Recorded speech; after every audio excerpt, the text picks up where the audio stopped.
엊그제 우리 금요 심야 기도회 때 바누아투 원시 부족 가운데 들어가서 13년째 선교 사역을 하고 있는 원천희 선교사님의 간증 영상을 함께 봤습니다. 원천희 선교사는 지금부터 한 100여 년 전 그런 삶의 모습을 보면서 선교를 한다 싶을 정도로 참 문화적으로 볼 때 너무나 우리와 동떨어진 그런 원시 부족 가운데 가서 사역을 하고 있는데요. 물탱크를 만들고 또 학교와 교회들을 세우고 또 현재 있는 사역자들을 훈련시켜서 각 부족으로 선교사로 파송하며 지금 한 80여 개의 마을에서 열심히 사역을 하고 있습니다. 오늘 주보에도 실었습니다만 이분이 쓴 굿모닝 추장님이라고 하는 책에는 특별히 노구구라고 하는 마을에 갔을 때에 경험했던 일을 소개를 합니다. 노구구 마을로 첫 발을 디뎠을 때 엄청난 환영을 받았는데 밴드가 동원돼서 큰 소리로 노래하며 환영을 하더라는 겁니다. 근데 그 내용을 들어보니까 맥킨지 선교사님이 한국으로 갔고 한국에서 원천희 선교사님이 노구구로 왔다, 이런 내용이었습니다. 맥킨지 선교사님이란 분은 사실은 꽤 많이 알려지신 분인데 원천희 선교사님 입장에서는 처음 듣는 이름이었습니다. 그래서 물었습니다. 맥킨지가 누구냐고. 그랬더니 맥킨지 선교사님이 100년 전 자기들 마을에 와서 사역했던 일들을 얘기하는 걸 듣고 또 자료들을 보면서 큰 감동을 받게 됐습니다. 1894년 호주 선교사로서 식인종들이 살고 있었던 이 바누아투라는 섬, 특별히 노구구라고 하는 지역으로 오게 됐는데요. 그곳에서 약 10여 년의 사역을 하면서 길도 험하고 부족의 위험도 많았지만 여러 교회들을 세우고 특히 각 부족들의 좀 영적 지도자라고 할 수 있는 부족 사역자들 12명을 세우게 됐습니다. 그런 과정 속에 풍토병이라고 할 수 있는 흑열병에 아내를 잃고 자신 또한 병들어서 사역을 할 수 없는 몸이 됐습니다. 호주의 병원에서 입원해 치료를 받고 있었는데 그러면서도 그 마음속에 선교에 대한 열정과 소망으로 기도를 하게 됐습니다. 그런 중에 듣게 된 한 소식이 당시 코리아라고 하는 조선 땅에 나환자들이 참 많고 그들을 섬길 수 있는 헌신자들은 너무 부족하다는 얘기였습니다. 그 마음에 조선으로 가야겠다는 결심을 하게 됩니다. 그래서 선교본부에 얘기를 했는데 선교본부에서는 그 몸으로는 도저히 갈 수 없다. 우리가 선교비를 지원해 줄 수 없다. 거절을 당했습니다. 그럼에도 선교비 없이 내가 그냥 간다. 그러고 이제 노구구 마을에 와서 조선으로 가야 될 것을 얘기하게 됐습니다. 그러자 이 노구구 원시 부족들, 얼마나 가난한 부족들인지 모르는데요.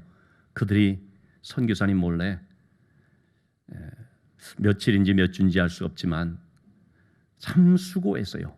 화살을 만들고 또 칡을 캐어서 이 활과 화살, 그 칡을 팔아서 모은 돈 200파운드, 지금으로 따지면 2,500만 원이라고 합니다. 엄청난 돈이죠. 이것을 맥킨지 선교사님에게 헌금을 한 것입니다. 이것을 가지고 가서 조선 땅에서 사역을 하도록. 그만큼 노구구 부족들이 이 선교사님에 대한 사랑과 감사가 컸던 것입니다. 맥킨지 선교사는 그 돈을 가지고 한국에 와서 먼저 그 사역비 중에 일부를 가지고 울릉도에 최초로 교회를 세웠다고 합니다.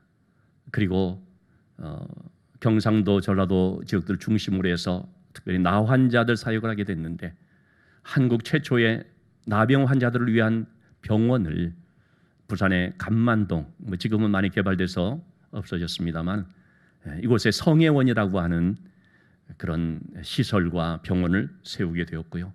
그러면서 30여 년을 한국 땅에서 나환자들의 아버지라는 칭호를 들으면서 열심히 사역을 했습니다. 그분의 두 딸이 여전히 계속 남아서 사역을 하면서 부산에 일신기독병원이라는 것을 세워서 지금도 일신기독병원이 참 많은 그런 일들을 하고 있죠.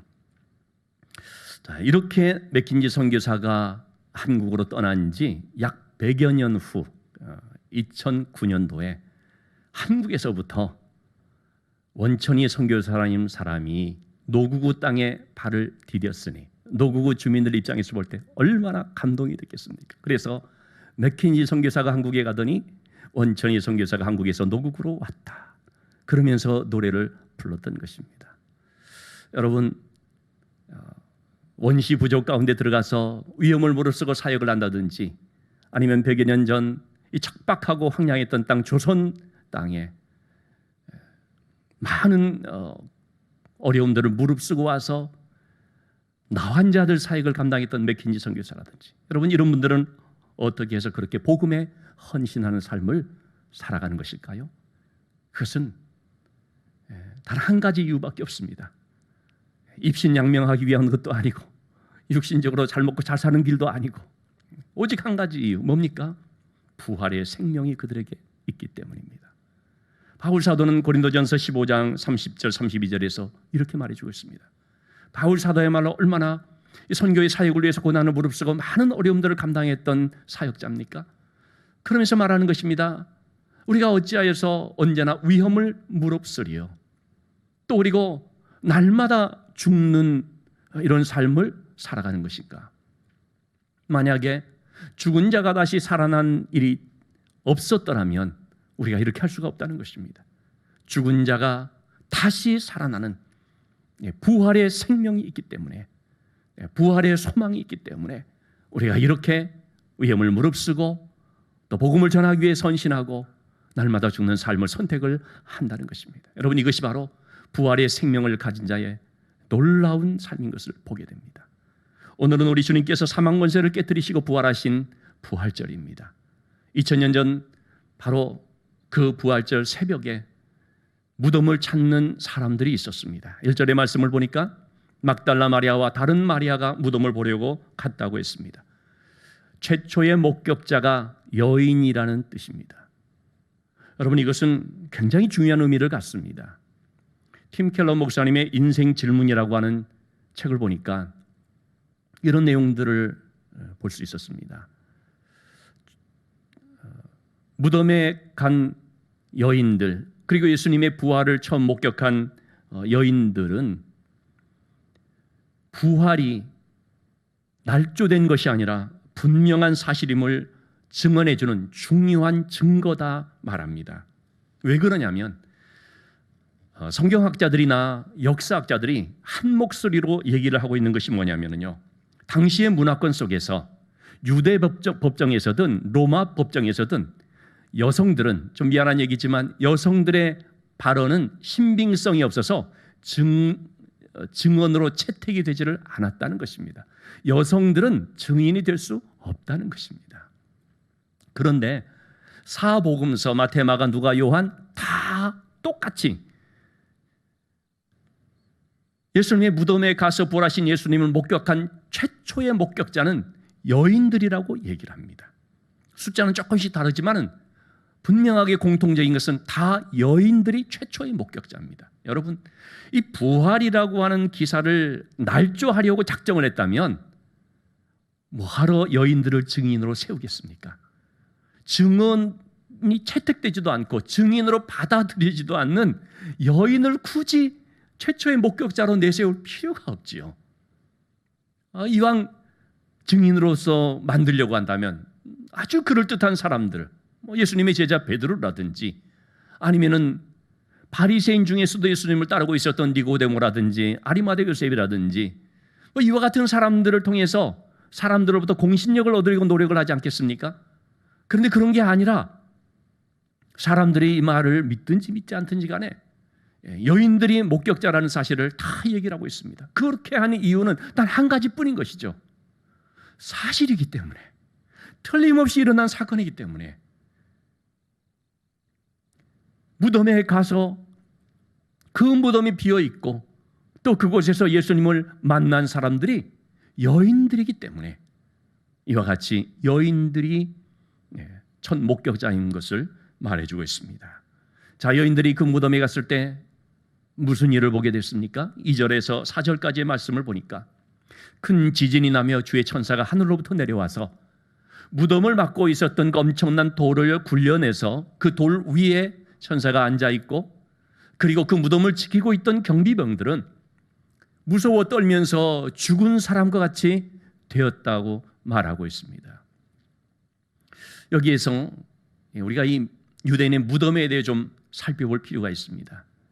그림으로, 사진으로 보면 유대인들의 그 무덤 두 개를 좀 예를 들었는데요. 하나는 1세기 베들레헴에서 발견된 유대인들의 그 무덤이라고 합니다. 그리고 또 하나는 예수님을 새로 판 무덤에 모신 아리마대 사람 요셉의 무덤이라고 추정이 됩니다. 확실하다고 말할 수 있겠습니까? 너무나 오랜 세월이 지났기 때문에 어쨌든 아리마대 사람 요셉의 무덤일 것이라고 지금 말해주고 있습니다. 이 무덤들을 보면 여러분, 유대인들의 무덤은 우리와 다릅니다. 우리는 땅을 파서 매장을 하면 되지만 유대인들의 무덤은 물론 무덤이 없는 사람들은 땅속에 매장하기도 했지만 돈이 좀 있거나 좀 여유가 있는 사람들은 굴이라든지 동굴을 파서 무덤으로 삼습니다. 그러니까 하나의 시신을 안장해 놓는 장소인 것입니다. 그래서 이곳에 시신을 놓고 이제 만약에 세월이 지나서 시신이 전부 다 쇠하게 되면 유골들을 모아서 한쪽에 놓은 다음에 또 다른 시신을 이렇게 놓으면서 가족묘로서 사용을 하게 되는 거죠. 그러니까 이 무덤을 이렇게 파서 문을 이렇게 만들고 거기에다가 돌을 막아놓고 이제 못 들어가게 막는 것을 볼 수가 있는데, 마태복음 27장 62절에서 66절까지의 말씀을 보시면 예수님이 십자가에서 죽으시고 아리마대 사람의 그 무덤으로 들어가신 때에 대제사장과 바리새인들이 빌라도를 찾아와서 하는 말이 이것입니다. 다른 사람들은 전혀 생각지도 못하고 있고 심지어 제자들마저도 기억하지 않고 있는 이 사실, 예수님이 죽은 지 사흘 만에 다시 살아날 것이다라고 했던 이 말을 기억하면서 바리새인과 종교 지도자 대제사장들이 빌라도에 가서 하는 말이 이것이죠. 혹시 제자들이 시신을 훔쳐갈지도 모르니까 이 무덤의 문을 잘 지켜야 된다는 것입니다. 그렇기 때문에 빌라도가 이렇게 얘기를 했던 것이죠. 너희들에게도 경비병들이 있기 때문에 가서 그 경비병들과 함께 무덤 문을 인봉하고 돌로 딱 막은 다음에 도장을 찍어서 아무도 이 무덤을 건들지 못하도록, 인봉이라고 하는 것은 뭡니까? 건들 수 없는 것이죠. 이렇게 한 다음에 그 무덤을 잘 지키도록 했던 것입니다. 여러분, 이런 것들이 예수님의 부활 사건을 통해서, 부활 사건 속에서 무덤이 결코 허술하게 지금 있는 것이 아니라 철통같이 지켜주고 있는 아주 삼엄한 경계를 하는 상황이었다는 사실을 잘 설명해 주는 내용이지요. 그래서 여인들이 그 무덤을 향해 갈 때도 마가복음 16장 3절 말씀에 보니까 무덤을 가기는 가는데 우리가 과연 그 무덤에 들어갈 수가 있겠느냐 걱정하면서 갑니다. 왜냐하면 무덤을 지금 돌로 막아놓고 있기 때문에 누가 우리를 위해서 돌을 굴려주리요. 그렇게 하면서 무덤을 갔던 것인데, 그런데 지금 그 무덤이 어떻게 되어 있습니까? 돌이 굴려져 있는 것입니다. 그렇다고 해서 아무도 거기에 없었던 것이 아니라 경비하고 있던 경비병들은 두려워 떨면서 그 자리를 지키고 있었고요. 이것은 하나님이 하신 역사인 것을 보여주는 거죠. 이렇게 무덤에 돌이 굴려지고 그리고 그 무덤을 확인할 수 있는 상황이 됐습니다. 자, 그때 천사가 여인들에게 하는 말이 이런 것이었습니다. 5절 말씀에 너희는 무서워하지 말라. 십자가에 못 박이신 예수를 너희가 찾는 줄을 내가 아노라. 여러분, 이 말을 통해서 알 수 있는 것이 뭡니까? 여인들은 지금 누구를 찾고 있습니까? 십자가에 못 박이신 예수. 다시 말하면 죽은 예수를 찾고 있습니다. 그 십자가에서 온갖 조롱과 멸시를 받으시고 모든 고통을 당하시고 마침내 처참하게 죽으신 그 예수님. 아마도 여인들의 이때 심정도 너무나 슬픔에 젖어 비통한 마음으로 죽은 예수님의 시신이라도 보고 그 얼굴을 좀 이렇게 시신을 향품으로 좀 바르기 위해서 그렇게 왔을 것입니다. 죽은 예수를 찾고 있죠. 여러분, 예수님, 부활하신 예수님을 만나지 못한 사람들은요, 죽은 예수님을 찾습니다. 죽은 예수님을 기립니다. 근데 여러분, 그 무덤에는 그런 예수님이 없습니다. 무덤 안에는 죽은 예수님이 없습니다. 네, 여러분, 우리가 신앙생활을 하면서도 죽은 예수님을 믿는 신앙생활하는 경우들이 있습니다. 지난 주간 금요일은 우리가 성금요일로 주님의 십자가의 죽음을 묵상하며 그 은혜를 생각하는 시간들로 보냈습니다만, 예수님이 십자가에서 죽으신 그 성금요일이라는 날, 중요한 날이지요. 분명 예수님의 십자가의 죽음은 우리의 모든 죄의 값을 담당하는 구속의 사역이기 때문에 너무나 중요한 그런 내용인 것은 분명합니다. 그런데 여러분, 그 성금요일의 신앙에 머물러 버리는 사람들이 있다는 것입니다. 예수님이 나를 위해서 죽으셨어. 얼마나 아프셨을까? 그러면서 그 죽은 예수님만 생각하는 거죠. 그렇기 때문에 신앙생활의 모습이 슬픔에 젖어서 아무런 기쁨이 없습니다. 부활의 소망이 없습니다. 그냥 종교 생활을 하는 것입니다. 여러분, 혹 우리가 그런 신앙생활의 모습은 아닐까를 돌아볼 필요가 있지 않겠습니까? 겉으로 보면 굉장히 경건해 보이고 뭔가 어떤 그런 예식을 지키는 그런 모습이 느껴지는데, 그런데 과연 부활의 산소망 가운데서 신앙생활하냐? 그렇지가 않은 거죠. 저는 사실 개인적으로요, 새벽 기도 때도 그런 말씀드렸는데, 사순절이라는 것을 그렇게 저는 잘 언급하는 편이 아닙니다. 사순절은 사실은 천주교에서 나온 것이거든요. 그래서 우리 교단 같은 장로교 통합 측 경우는 이제 사순절도 좀 지키곤 하지만 많은 교단들이 사실은 안 지킵니다. 왜냐하면 종교 개혁 정신에 맞지 않거든요. 사순절이라고 하는 것은 40일 동안 예수님의 어떤 십자가 고난을 묵상한다는 것인데, 그러다 보니까 어떤 문제가 생겨버리냐면 40대 1, 40일 동안 예수님의 고난과 십자가에 대해서는 그렇게 묵상한다고 찬송하고 막 거기에 젖어서 그 분위기를 가지고 가는데, 부활절은 딱 하루. 그러니까 십자가의 죽음이라는 것 물론 중요하지만 그 분위기 속에는 40일 동안, 부활절은 단 하루, 이렇게 되어버리는 수가 많이 있다는 것이죠.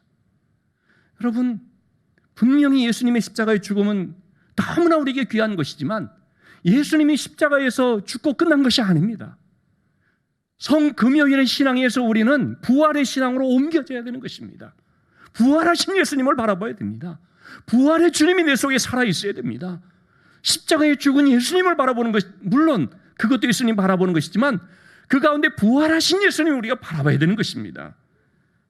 참의 신앙이라는 것은 부활의 주님을 만나서 우리의 슬픔과 운명을 극복하고 기쁨과 감사함으로 하나님을 섬기는 삶인 것입니다. 여인들은 죽은 예수를 찾는 가운데 있었습니다. 천사가 말합니다. 6절 말씀에 그가 여기 계시지 않고, 여기 계시지 않고, 무덤이 없다는 것입니다. 와서 그가 누우셨던 것을 보라. 여러분, 무덤에 예수님이 없습니다. 왜요? 예수님이 부활하셨기 때문에, 사망 권세를 이기시고 그 무덤에서, 죽음에서 일어나셨기 때문에 더 이상 거기 머무르지 않습니다. 거기에 갇혀 있지를 않습니다. 천사는 이어서 말하는 것이 그가 말씀하시던 대로 살아나셨느니라. 그가 살아나셨다라는 말씀을 전하면서 뭐라고 표현하고 있습니까? 말씀대로 살아나셨느니라. 그냥 살아난 것이 아닙니다. 우발적으로 일어난 사건이 아닙니다. 어쩌다가 생긴 일이 아니라는 것입니다. 우연도 아닙니다. 말씀대로 살아나셨느니라. 이미 수차례 말씀하셨던, 구약에서부터도 예언하고 선지자들을 통하여서 누누이 이렇게 될 것을 말씀해 주셨던 바로 그 말씀대로 살아났다는 것입니다. 마태복음 20장 18절 19절 말씀, 마가복음 10장 33절 34절 말씀, 누가복음 18장 31절 33절 말씀, 십자가를 지시기 전 예루살렘을 올라가시면서 주님이 제자들에게 하신 말씀이 전부 이것입니다. 십자가에 못 박히고 그리고 3일 만에 살아날 것이다. 이방인들에 의해서 죽임을 당할 것이지만 3일 만에 살아날 것이다. 또 그는 죽일 것이나 3일 만에 살아난다. 바울은 고린도전서 15장 3절 4절 말씀에서 예수님의 십자가와 부활을 이렇게 설명을 하고 있지 않습니까? 예수님의 죽으심은 성경대로 그리스도께서 우리 죄를 위하여 죽으신 것이고, 예수님의 부활하심은 성경대로 사흘 만에 다시 살아나신 것이다. 여러분, 말씀대로 죽으셨고요, 말씀대로 살아나셨고요, 말씀대로 다시 오십니다. 모든 것들이 하나님의 말씀하신 그대로 되는 것입니다. 우리가 부활을 믿는 것은 부활의 증인이나 부활의 증거가 많고 그럴듯하고 합리적으로 이해가 되기 때문에 그래서 믿는 것이 아닙니다. 저도 마찬가지였습니다. 어떻게 부활을 믿을 수가 있는가? 그럴 때 모든 부활의 사건을 기록한 내용들이 다 이성적으로 이해가 되고 합리적으로 납득이 되고 설명됐기 때문이 아니라는 것입니다. 오히려 여러분, 부활은 가능성이 있는 것이 아니라 불가능한 거 아닙니까? 왜 우리가 부활을 믿습니까? 하나님이 그렇게 말씀하시기 때문입니다. 성경에, 하나님 말씀인 성경에 그렇게 기록되었기 때문입니다. 예수님의 동정녀 탄생을 왜 우리가 믿습니까? 성경에 기록하고 있기 때문입니다. 예수님의 십자가의 죽으심 또한 성경에 기록하고 있기 때문에 믿습니다. 예수님의 부활하심도 성경에서 말씀하고 있기 때문에 믿습니다. 베드로는 베드로전서 1장 8절 말씀에 당시 흩어져 있는 이방 지역에 살고 있는 성도들에게 이렇게 말하고 있습니다. 예수를 너희가 보지 못하였으나 사랑하는도다. 이제도 보지 못하나 믿고 말할 수 없는 영광스러운 즐거움으로 기뻐한다. 여러분, 그 사람들이요, 예수님을 보지 못했는데 사랑합니다. 지금도 보지 못하고 있음에도 믿고 있습니다. 아니, 뭘 보고 예수님을 사랑하고 뭘 보고 그렇게 예수님을 믿는다는 것입니까? 하나님의 말씀대로 예수님이 우리 가운데 오셔서 이 모든 구원의 사역을 이루셨고 부활하셨음을 기록하고 있기 때문에 그들이 사랑하며 믿는 것은 하나님의 말씀이기 때문에 그런 것입니다. 예수님의 제자인 도마는 예수님께서 부활하셔서 제자들에게 찾아오셨을 때 그 자리에 없었습니다. 그래서 그는 제자들에게 이렇게 말합니다. 우리가 주님을 만났다고 한 제자들에게 내가 직접 눈으로 보고 내 손으로 예수님의 그 못 박힌 그곳을 만져보고 옆구리에 창이 찔렸던 자국을 만져보고 그렇게 하지 않으면 내가 믿지 못하겠다.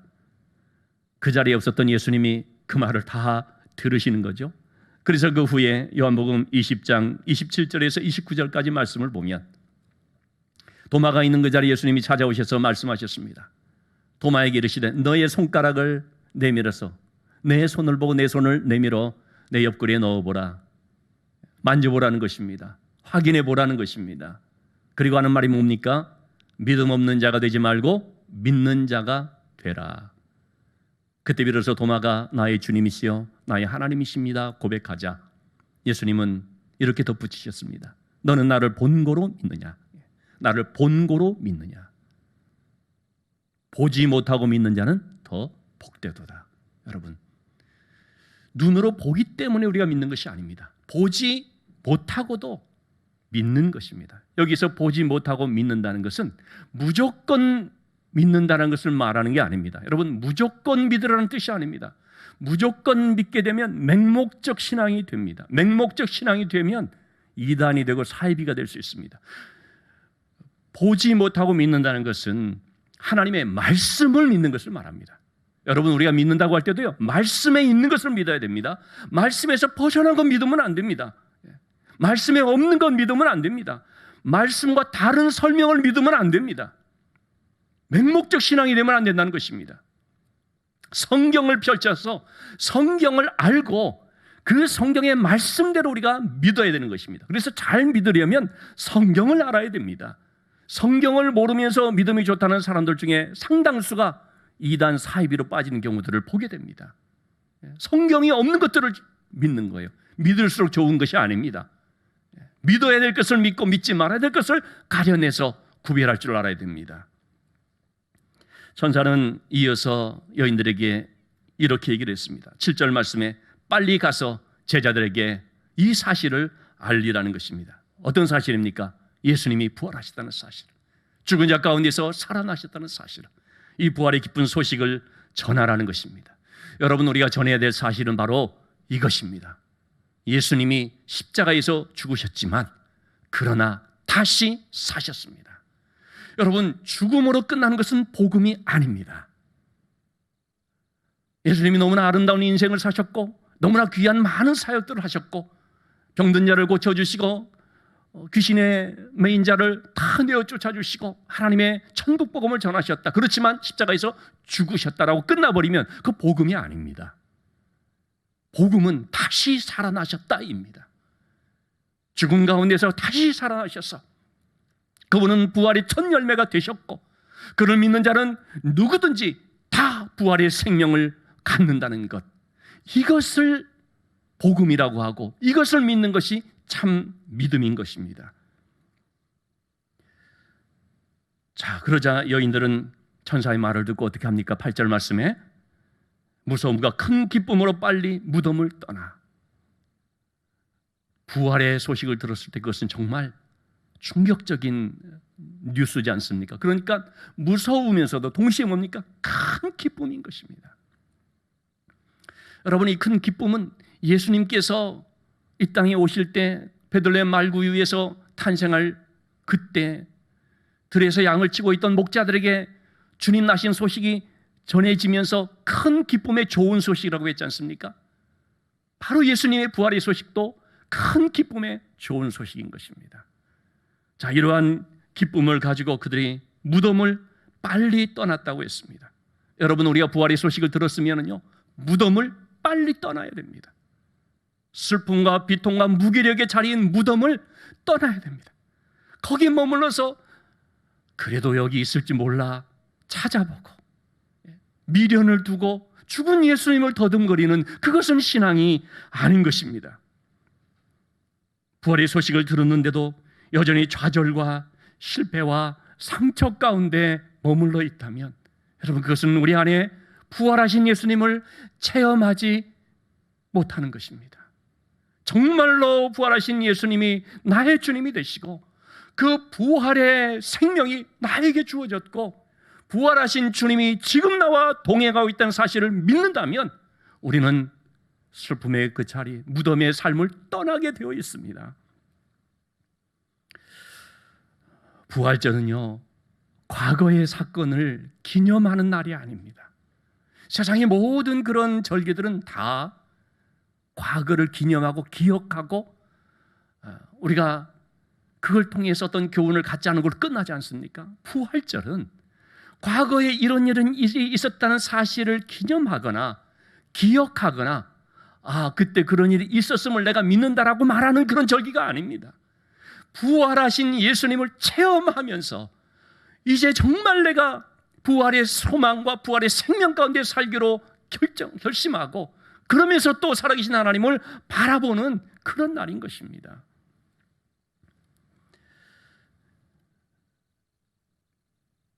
우리가 주님의 부활을 나의 부활로, 살아계신 주님께서 나와 함께 하시는 것을 믿는다면 그러면 내 안에 성령의 역사가 있습니다.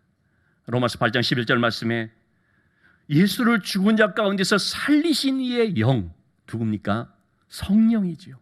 성령이 바로 우리 죽을 몸, 죽을 육신 가운데도 동일하게 역사하셔서 그래서 우리의 죽을 몸으로 하여금 예수님의 생명으로 살게 하신다는 것입니다. 예수님의 그 생명의 능력을 힘입게 하신다는 것입니다.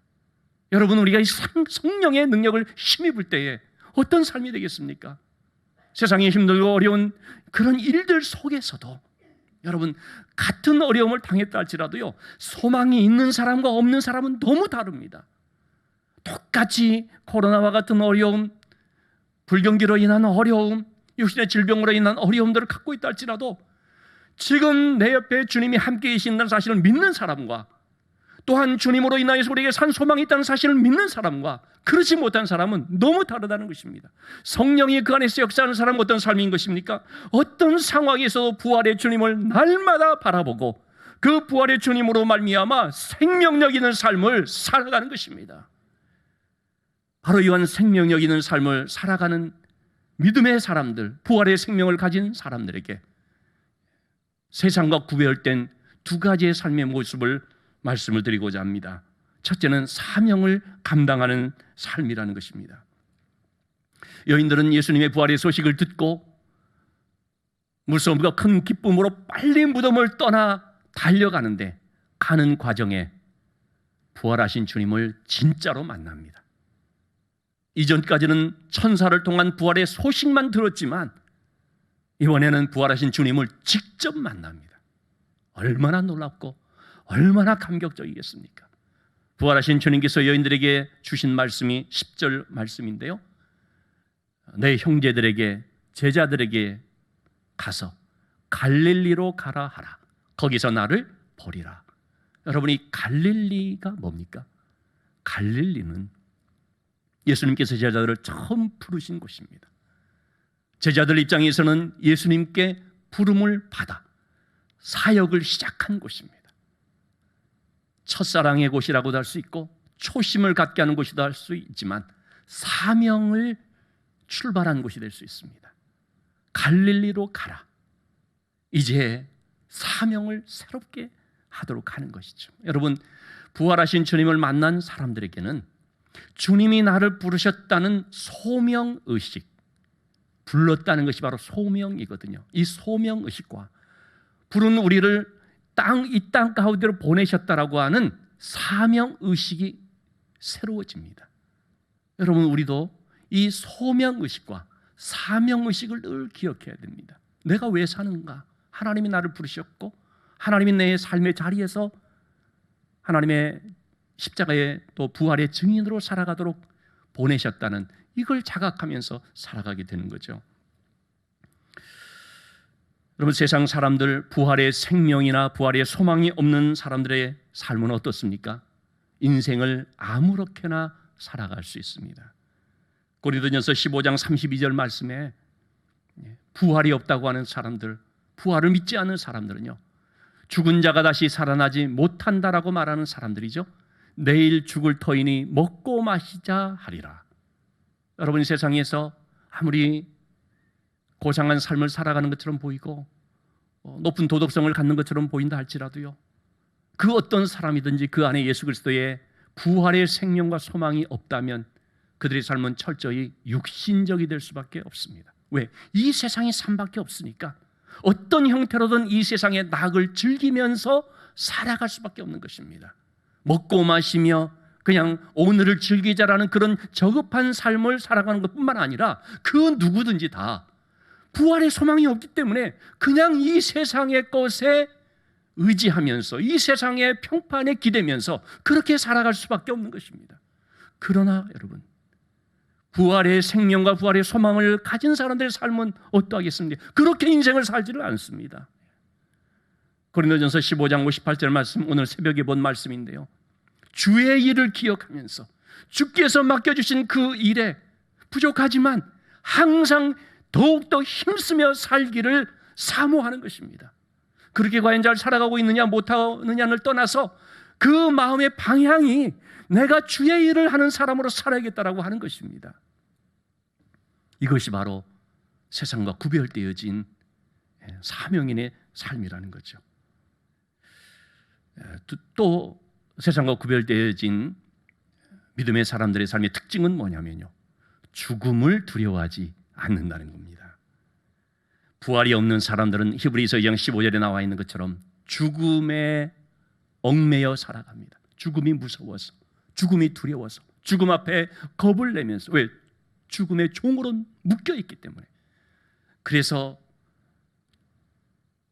죽음이 다가오면 사람이 비굴해지기도 하고 나약해지기도 하고 양심을 속이기도 하고 한 목숨 부지하기 위해서 엄청난 그런 해서는 안 되는 일을 하는 경우들도 있고,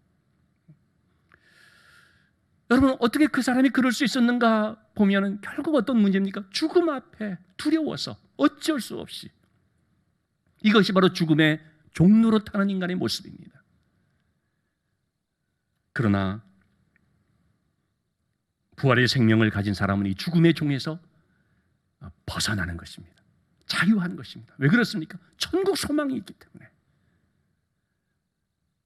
육신의 생명은 비록 끝난다 할지라도 영원한 하나님 나라의 천국, 그 생명이 나에게 있음을 믿기 때문에 천국을 바라보며 나가는 것이죠. 2007년도 아프가니스탄에서 있었던 샘물교회 선교팀의 그런 아픔은 우리가 많이 기억하고 있지요. 아프가니스탄에 봉사하러 갔던 그들이 탈레반에 의해서 납치가 됐습니다. 그때 그 팀원 중에 한 명이었던 유경식 전도사님이란 분의 그 후에 이제 간증한 것을 제가 좀 보게 됐는데요. 참 그 두렵고 무서운 상황 속에 어떤 사람들은 막 눈물을 흘리고 공포에 떨고 하는 가운데 있을 때 당시에 팀원들을 인솔했던 배형규 목사님. 배형규 목사님 개인적으로 같은 우리 제주도 출신이고 제 고등학교 후배고 신학대학원 후배입니다. 형이 저하고 고등학교 동창이기도 합니다. 배형규 목사의 그 죽음의 소식을 들었을 때 저도 너무나 좀 비통했던 기억이 있습니다. 배형규 목사가 팀원들을 모아놓고 이렇게 얘기를 했다는 것입니다. 저 사람들이 우리 중에 한두 사람을 혹 죽이는 일이 있을 수 있겠는데 그럴 때 내가 가장 먼저 앞장섭니다. 사실은 배형규 목사는 이 사역을 떠나기 직전에 유서를 남기고 떠났다고 합니다. 뒤에 밝혀진 사실이죠. 혹시라도 내가 못 돌아오면 자신의 시신을 대학병원에 이제 뭐 해부용이나 의학 그런 용어로 기증을 해달라. 그 부분은 안양 샘물교회 원장님하고 안양 샘병원의 원장님하고 의논해 달라. 그렇게 구체적으로 써나고 떠났다고 합니다. 어쨌든 배영규 목사님은 내가 가장 먼저 앞장선다 얘기를 했습니다. 그러자 그 옆에 있던 유경식 전도사님이 이렇게 얘기를 했다는 거죠. 목사님, 내가 그래도 가장 나이도 많고 살 만큼 살았으니까 내가 먼저 죽겠습니다. 그럴 때 이 배 목사님이 한 말이 뭐냐면, 아니 어디서 전도사가 목사보다 먼저 순교하려고 하냐고. 여러분, 그 삼엄한 순간에 어떻게 이런 말이 나올 수가 있습니까? 여러분, 어떻게 내가 먼저 죽겠다, 전혀 죽음을 두려워하지 않고 그렇게 나설 수가 있습니까? 부활의 생명을 가졌기 때문이죠. 다른 무엇을 설명할 수가 없습니다. 부활의 생명을 가진 자의 삶은 죽음 앞에 두려워하지 않는 것이죠. 이 일이 있고 난 뒤에 유경식 전도사님은 나중에 목사 안수를 받고 2014년도에 그리스로 파송이 돼서 그곳에서 무슨 사역을 했냐면 아프가니스탄 난민들을 돕는 사역을 했습니다.